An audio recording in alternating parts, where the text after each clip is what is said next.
Rachel Miller, and welcome to the Recovery Daily podcast. I'm a stroke survivor and grateful recovering alcoholic, and today I'm going to be talking a little bit about self-awareness math.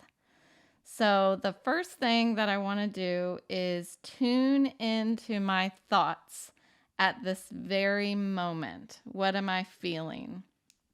So, I personally am feeling accomplished because I'm finally sitting down to my bookend of the day. I bookend my day. So I start my morning off with a recovery meeting for sobriety, and I end my day with this recovery podcast. So I feel accomplished that I'm checking this off my list of to-dos for the day.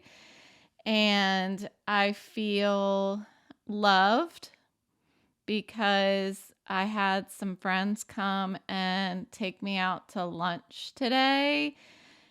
Take us all out to lunch, but I'm going to say it was for me. And I feel a little down, and I think I'll probably talk to that a little bit later on. Um, and I am hopeful because I'm looking forward to going to Home Depot tomorrow because I have a project and I'm going to be picking up some supplies for my project. So I think that's about it for now. My head hurts. I feel like that's a given, but I probably should have said that first. It's pretty sad that that's a given. My head hurts. Um, so anyway, uh, the reason why I wanted to start out with that is because there's something that I used to do when I would get to work every morning. So I used to live in Charlestown, West Virginia, and I worked in Herndon, Virginia. So I would have about an hour and a half drive each way.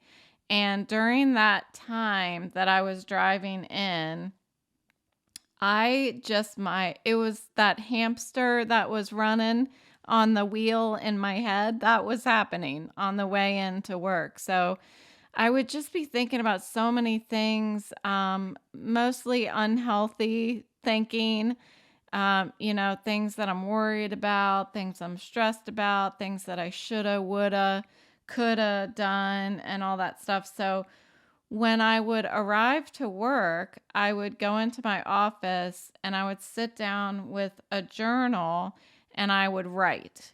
And I would write everything that I was thinking of on the way into work, everything that was bothering me, stressing me out, all my shoulda, woulda, couldas. And once I felt like I emptied all of that out of my brain, I would shut the journal and start my day. And the reason why I was doing that is because I felt like all of those feelings that I was getting spun up on the way into work would define my mood for the day. And so it was just kind of an idea I had that um, I wanted to start each day on neutral ground. Like, I wanted to start off not being influenced by the stories that I was telling in my head, but instead build my story for the day by who I interacted with at work, what projects I was working on, and stuff. So it was important to me to free up that space so that I had room for work and helpful thinking and positive talk, and to be present for others, to be present for my staff, be present for my peers, and be present for my boss so that I'm not preoccupied thinking about other things. And it turned out to be a really good exercise. It was kind of brilliant, if I don't say so myself. It really worked for me. And I did that to the extent of the time that once I thought of that idea, I did it every day when I rode into work.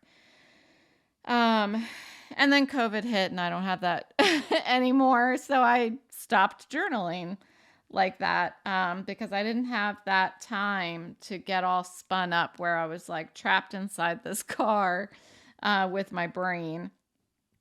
So, so I wanted to talk about self-awareness and this it's almost like a math equation. The way that I think about it is um, thinking about how am I feeling? Why am I feeling this way?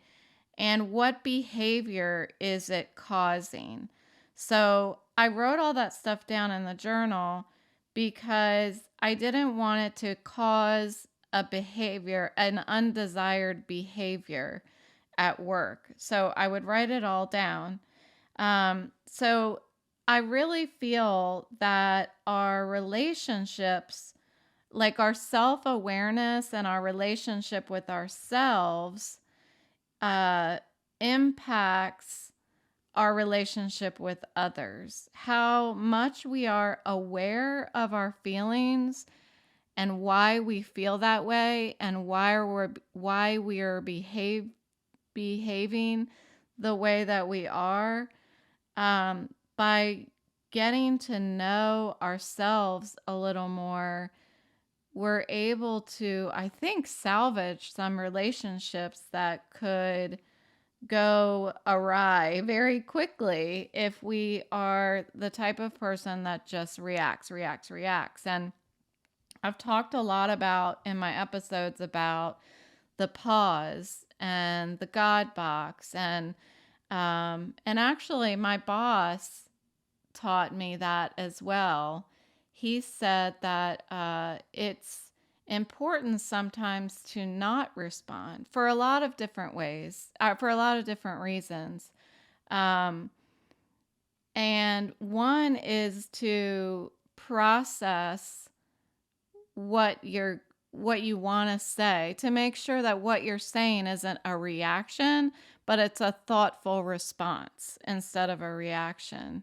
And then there are some other reasons we talked about why not to respond, but sometimes, it has to do with allowing others to figure some things out on their own without always being there to answer, tell everybody what to do or whatever, like allowing people to think through a problem on their own without giving them the answer. So that's a different topic. But um, so, so the first part of the equation is recognizing how I'm feeling. And I think that alone is a superpower to even be able to identify how you're feeling is difficult. I certainly haven't mastered it yet, and I'm trying to add to this equation. So just simply being able to say, I'm scared, I'm happy, I'm resentful, I'm pissed, that kind of thing. It's hard to identify what the feeling is. It's hard to give it a name. I actually have a piece of paper with all the different feelings, like names of feelings that there are, because it's really interesting sometimes to pick up be feeling a certain way that's uncomfortable and pick up a piece of paper and try to give it a name. Um, I not only enjoy it, but I think it's helpful in like analyzing the whole equation, So to be able to give it a name, that is the first part of the equation. How am I feeling? And then the next part of the equation is why am I feeling the way that I do? So, for example, if I'm feeling hopeless, well, right now I would say I'm feeling hopeless because I got a call from my neurologist today that said they have to reschedule my appointment that I've been waiting for a month. So I feel a little hopeless, and that is why. And so being able to, now that I've given the feeling a name, hopeless, um, being able to define why I feel that way is important also. It gives validation to your feeling. Um, and then another example is I feel loved. Like I said earlier, I feel loved because I got to go to lunch with my friends.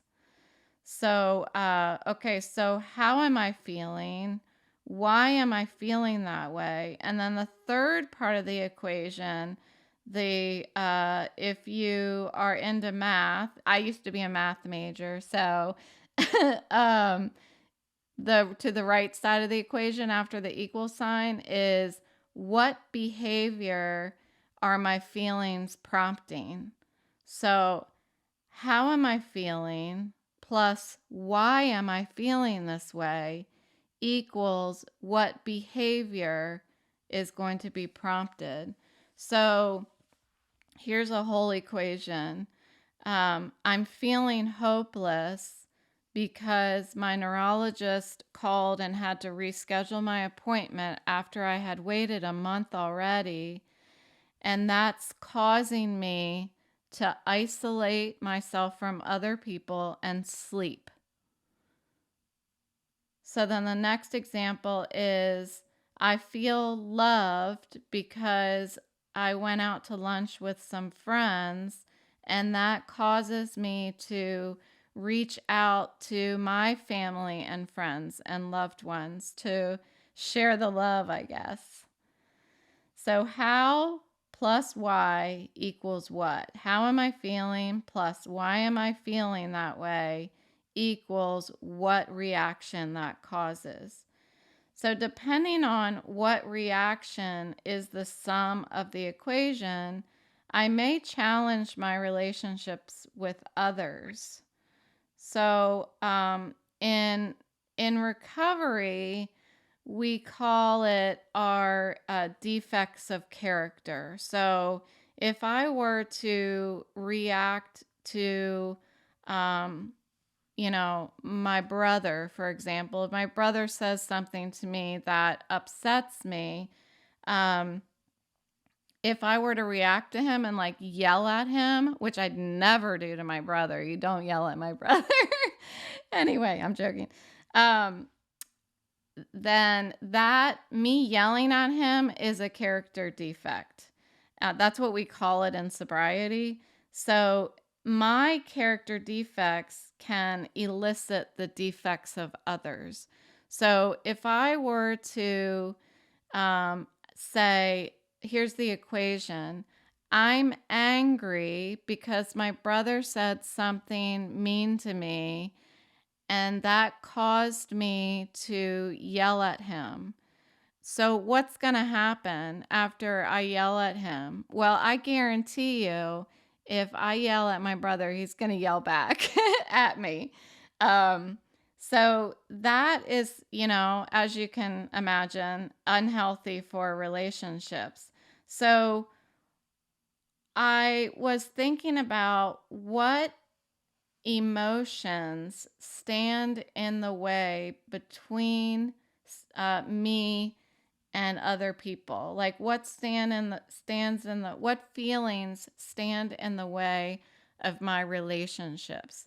What causes me to upset a relationship? And so some of the words that I thought of were when I'm fearful, I may have a behavior that is not helpful to a relationship. When I'm prideful, when I'm angry, dishonest, jealous, judgmental, and selfish. So, see, these are some of the feelings that I jotted down that I feel like are unhealthy. So yesterday I talked about unhelpful thoughts. So these are unhealthy feelings. So, just causing poor reactions from me personally. So, if I'm following through on those feelings and what behaviors those cause, um, when I'm fearful, I get really quiet. So that's my reaction to being fearful. I get quiet. When I'm prideful, and this is, I don't mean proud, I mean when I'm prideful, when I think that I'm better than somebody else, I get very short with the other person and I'm not very nice. Other people may call that I'm a bitch. When I'm angry, my reaction is to be aggressive. When I'm dishonest with other people, I get nervous and anxious. When I'm jealous, which I haven't felt jealous in a really long time, thankfully, I do not like feeling jealous. But when I am jealous, I'm very sensitive, which means if somebody were to say something, it that's where my emotions may get a little complex, you know. That's and I'll talk about that in a minute. But when we feel one way, but we think we feel another way, you know, like if I'm jealous, I'm going to be really sensitive so that if my boyfriend were to say something to me, I may snap and be and think that I'm angry, you know? Um, but what I actually am is jealous. And so that jealousy is causing this ripple effect. Um, when I'm judgmental, I am unwilling to listen to other people's opinions. That happens a lot. And when I'm selfish, I am neglectful of other people, my loved ones. So, this is why I'm thinking about all of this. What happens when we can't solve for why? Meaning, when we can't solve the right half of the equation. So, again, it's how am I feeling? Why am I feeling this way? And what reaction is it causing? Well, what happens if I can't figure out how I'm feeling and why I'm feeling that way? I just know that I'm reacting a certain way. I'm just reacting in a way that I'm either being hurtful to other people or I'm being hurtful to myself. And that's what's going on right now. Um, so here's an example. When I was an active alcoholic, I was for years, and I had no idea. I had no idea that all of the feelings that I was feeling and the reasons I was feeling them, I had no clue. It was because I was an alcoholic. But it was disguised by something else, very much like the jealousy is disguised as anger. So all I was seeing, or all anybody else was seeing, was my behavior. So currently, I'm struggling with understanding my feelings again. And I think this is a recovery thing. Um, I don't know what I'm feeling half the time. I don't know if I'm scared. I don't know if I'm confused. I don't know if I'm angry. I don't know if I'm nervous. And I don't know if any of these feelings are realistic. I don't know if other people who are in similar situation as me feel the same way.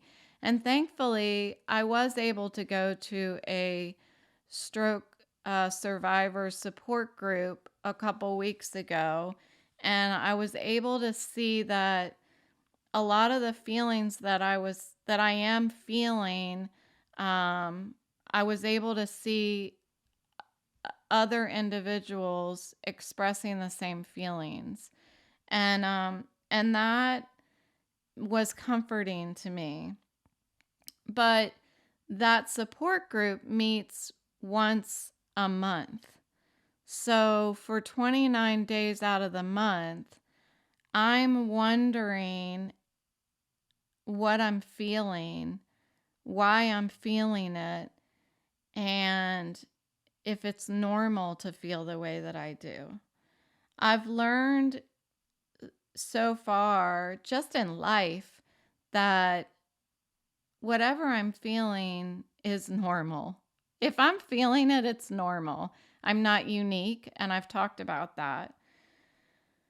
But not being able to identify what it is that I'm feeling and how to do anything about it is making me feel a little lost. So I almost feel like I'm on the outside looking in. I'm trying to figure out, like, um all I see on the outside is depression. I only see the behavior. And I don't know how to address what's on the inside. And that's why I'm doing this. I'm trying to talk through it. Um, I know that so here's an equation. I'm scared because I don't know what's going on inside my brain and what the future holds for me. And what reaction that is causing is a whole lot of things, but mostly depression, I think. So I'm trying to work the equation backwards. This is what I've decided. What behavior do I want to have? So I wrote down a few things. These are a few behaviors that I want to have in recovery. I want to be courageous. I want to get up every morning and take on the day because it's just another day and I only get one chance here and I want to make the most of it. So I want to be courageous. I want to be honest and communicate my feelings because if I keep it in, it's going to go down in that dark place and we don't want it to go down there because bad things happen when feelings get put in there. I want to be committed to my recovery. I want to do my homework that my vision therapist tells me to do. I want to eat right. I want to exercise. And I want to find joy because without joy, I'm going to get unhealthy. It's going to impact my mental health and then it's going to impact my physical health. I want to be responsible. So I want to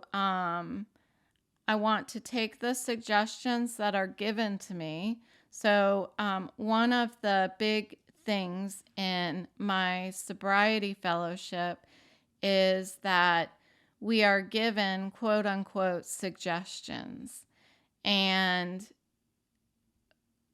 although they're called suggestions, the first time I decided to stop drinking, I didn't take the suggestions. I just picked and chose the things that I wanted to do, that I felt like doing. And then the other things I'm like, I'm not going to do that. I'm not going to go see an addiction therapist. I don't need to go to any meetings. And I ended up drinking again. So the second time around, I took all suggestions. So the word suggestions was no longer defined for me the way that you would normally define it. At this point in my life, suggestions are requirements for me. They're rules for me to live by. And so, in my recovery for my stroke, anything that my doctors tell me, any suggestions they give me, these are rules for living. I'm not picking and choosing what I want to do. I'm doing everything that they tell me to do. So I'm being responsible. Uh, Another behavior that I want to have in this recovery is the willingness to try new things. So I want to be willing. I want to be willing to have people suggest to me, like my sister did, have you thought about baking? Maybe that's something that wouldn't hurt your head. My reaction was, no, I can't bake because I have to read directions. That's not being willing. That's not willingness. And so I have to practice saying yes instead of saying no. Um, think about when somebody asks you to do something, what is the first word that comes to mind? Do you first think of saying no, or do you think of saying yes? Before anything comes out of your mouth, what does your brain think? Does it think no, or does it think yes? And for so long in my life, my brain always thought no. And so I have uh, been trying to make yes be the reaction that I have in my brain. I want to be a yes person. And so clearly I still have to practice that. But yeah, so being willing. And then I also, the behavior I want to have is I want to be hopeful. I want to be able to imagine that I'm going to recover 100%. And I'm not doing that right now. I'm not being hopeful. I see that. And that's part of this journey. And that's why I want you here. That's why I want people that I can talk to, because it's going to take practice for me to get some of these that negative self-talk out and get the positive self-talk in. So, in order to encourage these behaviors that I want to have, I'm going to be setting up an environment around me, people, places, and things around me that feed feelings that drive these behaviors. So I'm taking the equation and I'm flipping it over because I'm having a hard time um, analyzing my feelings. The only thing I'm able to see right now is my behavior. So I'm flipping the equation over and I'm going to identify what are the behaviors I want to have and what environment can I put myself in that will be conducive to those behaviors? What feelings that will drive feelings that I can encourage in order to drive those behaviors. So there we go. I think that's a positive way of thinking this through, and so I'm going to leave you with that. And thank you for listening. If you haven't yet clicked follow, please do, and I will talk to you tomorrow.